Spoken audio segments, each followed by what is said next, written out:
curly hair, and the beautiful world of Joico color.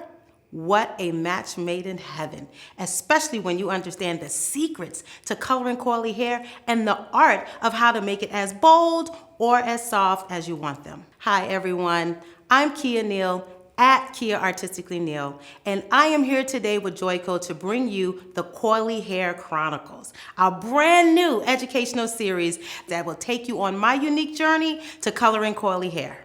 We're gonna start this series off on a quiet note. Welcome to the Color Whisper, class number 1 of the Coily Hair Chronicles. Why am I calling this the Color Whisper? Simple. Not every client wants to wear their hair bold. Some of them just want subtle hints of color that accentuate the curl pattern and add definition. And that's exactly what I'm going to show you today.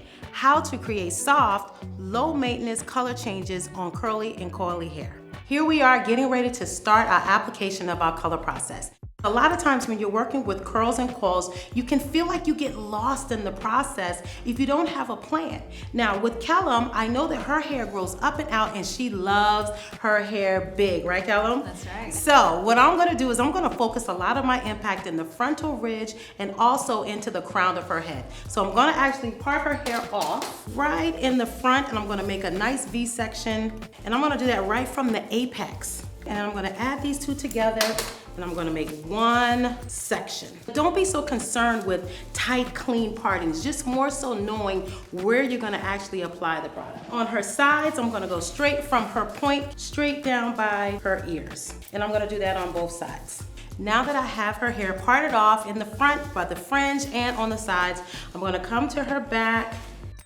Treating the hair before, during, and after is a must, especially working with curls and coils. I'm bringing in my Joico Defy Damage Pro Series 1, and I'm gonna spray each section as I go.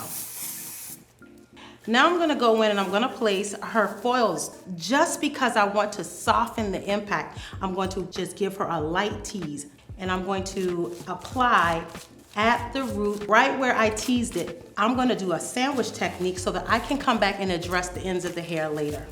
Remember, Kellen wants a whisper. She wants detailed dimension. She wants to just accentuate the curls. I'm being strategic about where I'm placing it so that she could see pops of color in and throughout her hair. So here's a good trick. When you're foiling for curlier and texture hair, in order to get the depth and the impact that you want, we want to make little tiny V's. This gives us little tiny balayage weaves. This is what's gonna give us that cushion at the bottom to push the impact out. When it comes to foil placement and how you fold your foils, it matters. Most of the time, I use a sandwich technique because I wanna be able to go in and spot treat as needed. If the foils are folded 2 or 3 times, any manipulation may cause a bleed. Now that I've duplicated the left side to look exactly like the right side, I'm gonna move on back into the nape section. There's not a lot of color necessary for the back nape area, but just for the sake of blending, I'm gonna add 1 to 2 foils in a diagonal back method, and I'm going to add some soft highlights in the middle. Now that we've reached the level of lift that we wanted for Kellen's highlights, we're gonna go in and we're gonna start her post-treatment process. We're gonna go in with the K-Pack Professional Cuticle Sealer. We're gonna leave that on for 2 minutes to start the process of bringing down the pH of that hair before I proceed with the Moisture Recovery Shampoo with a little bit of Clarifier. Clarifier allows me to remove any leftover lightening particles that may be in the hair, which may impede or alter my glossing later on. Now we're about to begin our global toner application. Our formula is Lumishine Demi-Liquid 1/2 8NG and 1/2 9NV and equal parts of 5-volume Lumishine Developer. First, we're going to towel dry the hair and then we're going to apply our product to be processed no more than 20 minutes. Now that the toning process has been complete, we're going to go in with our Moisture Recovery Shampoo, followed by our Defy Damage Pro Series 2. And here's the final look. What do you think?